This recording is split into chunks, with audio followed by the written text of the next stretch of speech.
او چې بیا حساب کتاب کوونکی الله را سره حساب کتاب کوي چې کور خو مې درکړی و که نه، بچی خو مې درکړی و که نه، ښځه خو مې درکړی و که نه، ګاډې خو مې درکړی و که نه، مال خو مې درکړی و که نه، ژبه مې درکړه، غوږونه مې درکړل، پوزه مې درکړه، روغ صحت مې دله درکړی و، تا پکې ماله څوکل موږ به الله ته څه وایو؟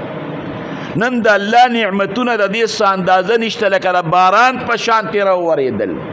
من کې کبر پیدا که، من کې ناشکری پیدا کړه، من کې عروب پیدا که، من کې انانیت پیدا که.